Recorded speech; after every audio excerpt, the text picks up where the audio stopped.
Hi friends, sweet corn వడలు ఎలా prepare చేయాలో ఇప్పుడు చూద్దాం. ఒక కప్పు ఉడకబెట్టిన స్వీట్ కార్న్ని కచ్చా పచ్చాగా గ్రైండ్ చేసుకోవాలి. మిక్సీలో కన్నా దీనిలో అయితే గ్రైండ్ చేస్తే చాలా బాగా వస్తుందని చెప్పి టేస్ట్ నేను దీనిలో చేస్తున్నాను.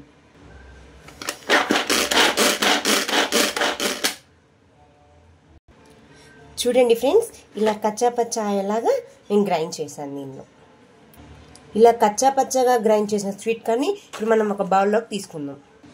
దీనిలో 1 టేబుల్ స్పూన్ జీలకర్ర, 1 కప్పు కొత్తిమీర, 1 కప్పు ఆనియన్స్, 1 స్పూన్ సాల్ట్ రుచికి సరిపడంత, 1 స్పూన్ మిరియాల పొడి, చిటికెడు పసుపు, 1 చిన్న కప్పుకి బియ్యపిండి. బియ్యపిండి మనం ఏ కప్పుతో అయితే తీసుకున్నామో అలాగే 1 కప్పు శనగపిండిని కూడా తీసుకోవాలి. 1 స్పూన్ అల్లం వెల్లుల్లి పేస్ట్,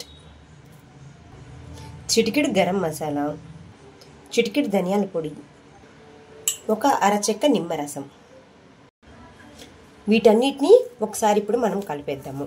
అంటే స్వీట్ కార్న్లో ఉన్న వాటరే సరిపోతుంది. ఒకవేళ సరిపోకపోతే కొంచెం వాటర్ని యాడ్ చేయాలి. మనకి కలిపినా కూడా జావగా అనిపిస్తే కొంచెం బియ్యపిండి యాడ్ చేసుకోవాలి. నాకైతే జావ కాలేదు, చాలా గట్టిగా వచ్చింది. ఇప్పుడు వడలు చేయడం చూద్దాం. ఇలా గట్టిగా అయ్యేలాగా చేసుకోవాలి. ఇప్పుడు కొంచెం పిండిని తీసుకుందాం. దీన్ని ఇలా రౌండ్గా చేసి వడ మనకి ఎలా వస్తుంది, ఇలా ఓవెల్ షేప్లో, ఇలా ఓవెల్ ఆర్ స్క్వేర్, ఇలా సర్కిల్ షేప్స్ కూడా అంటే మనకి ఎలాంటి షేప్ కావాలో అలా, పిల్లలు ఇష్టంగా ఎలాంటి షేప్లో తింటారో చూసి మనం ఆ షేప్లో చేసుకోవాలి.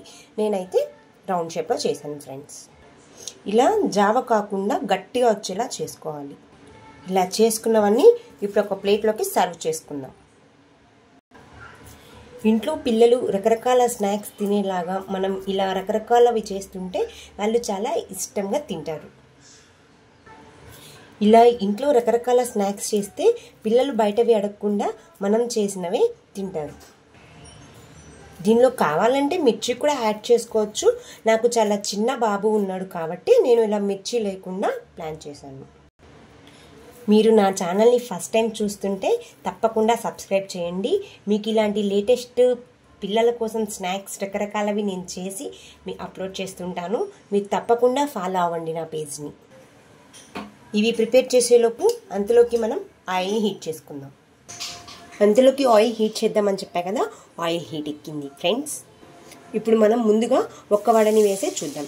ఎందుకంటే వడ అనేది ఒక్కొక్కసారి మొత్తం పగిలిపోయి ఆయిల్ అంతా పాడైపోతుంది. ఒకసారి ఇది చూడండి, బాగా ఎర్రగా తిలాగా వేపించాలి. చూడండి ఫ్రెండ్స్, ఆయిల్ బాగా కాగింది. ఇప్పుడు మనం